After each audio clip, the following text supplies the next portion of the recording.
안녕하세요. 이번 주에는 2024년 부동산 제도가 어떤 게 바뀌는 거에 대해서 핵심적인 거 몇 가지만 짚고 넘어가겠습니다. 올해 이제 며칠 안 남았죠. 내년도에 바뀌는 거는 세제, 금융, 청약, 대출, 제도, 또 일몰제는 제도들도 있고요. 이런 것들 중에 이제 살펴보면은 우리가 눈에 띄는 게 이제 몇 가지가 나타납니다. 그 중에 하나가 이제 혼인 증여재산 공제 도입 1월부터 이제 시행되죠. 또 눈에 띄는 게 하나가 주택 청약 저축 납입액 소득공제 범위 확대, 범위를 좀 확대한다는 내용들이 들어 있고요. 청년 우대형 주택 청약 종합저축 비과세 적용 기한 연장, 이런 거 눈에 띄네요. 또 신혼부부 특별공급 개별 신청 허용, 신생아 특별공급 제도 신설, 청약 제도가 신생아 부분들이 이제 신설이 돼서 청약 제도가 조금 바뀌고 이런 부분들이 있고, 또 대출 부분에서 신생아 특례 구입 및 전세자금 대출 도입도 된다는 내용들이 내년에 부동산 제도가 바뀌는 주요 내용들입니다. 그 다음에 이제 제도는 뭐가 바뀌냐면은 눈에 띄는 거 보면 전월세 계약 때 공인중개사 인적 정보 기재 의무화, 우리가 임대차 계약 전세 사기 이런 관련으로 해서 공인중개사의 책임 의무를 좀 더 강화하는 그런 의미가 아닌가, 그렇게 보여지고 있네요. 자, 이런 것들이 우리가 좀 주요하게 보여야 될 것 같고요. 특히 등록 임대사업자 임대보증금 반환 보증 가입 요건 강화, 이런 부분도 또 눈에 띄네요. 여러 가지 제도가 바뀌고 하지만 이런 것들에 대해서 한번 우리가 살펴보도록 하겠습니다. 첫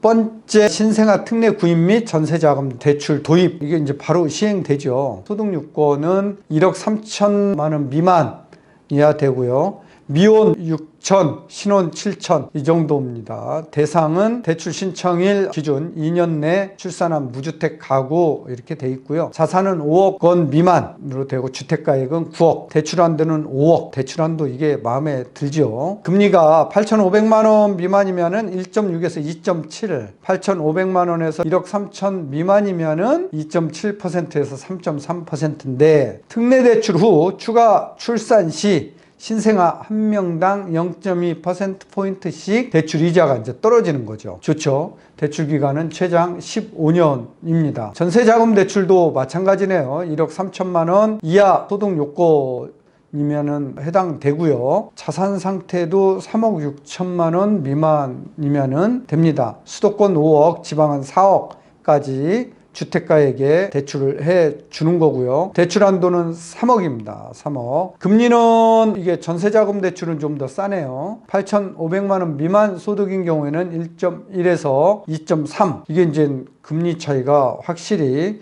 0.5%포인트가 싸네요. 그 다음에 8,500만 원 이상 1억 3천만 원 미만에는 2.3에서 3% 미만 이게 대출이 되고요. 이게 감면되는 것도 똑같습니다. 신생아 한 명당 0.2%포인트씩 대출 금리가 떨어진다는 거. 자, 이거 이용을 해서 잘 활용을 해서 내 집 마련 기회로 삼으면은 좋을 것 같아요. 네. 그 다음에 이제 혼인 증여 재산 공제가 우리가 이제 눈에 띄는 거죠.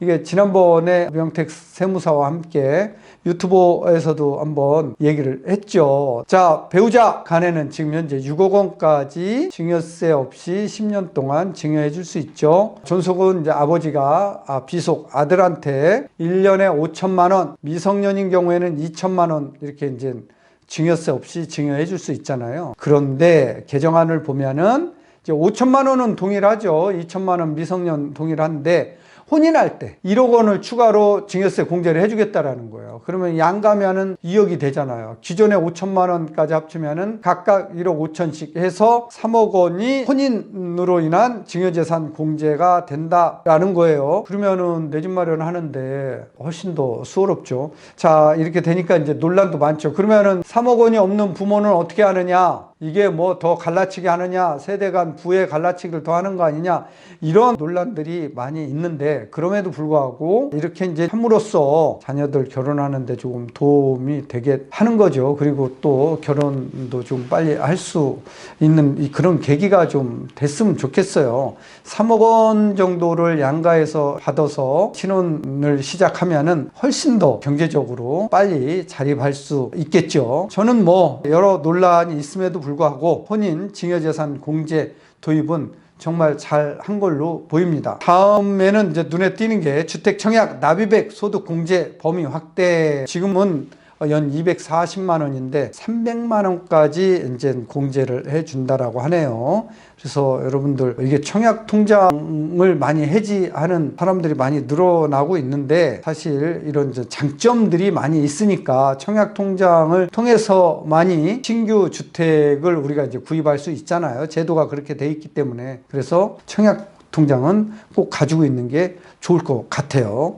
그 다음에 등록 임대사업자 임대보증금 반환 보증 가입 요건 강화가 내년 7월부터 시행이 된다고 합니다. 골자를 보면은 임대보증 가입 요건인 전세가율을 현행 100%에서 90%로 조정을 한다. 강화되는 거죠. 주택가격 산정 시 감정가액은 공시가 실거래가가 없는 경우에만 사용하며 공시가나 실거래가가 있으면 이제 그거 사용 안 되는 거고요. 없으면은 감정가액으로 한다는 거죠. 공시가액은 140%만 인정하고 공시가액하고 시세하고는 차이가 많이 있으니까 140%까지 인정하고 신축 연립 다세대의 경우에는 감정평가액은 90%만 인정한다. 신축은 조금 짜게 본다라는 거죠. 자, 임대보증금과 임대차 계약 기간이 일치하도록 이제 앞으로 하겠다, 개선한다. 이런 내용이 이제 골자입니다. 자, 이런 것도 이제 바뀌고요. 그 외에 이제 신설,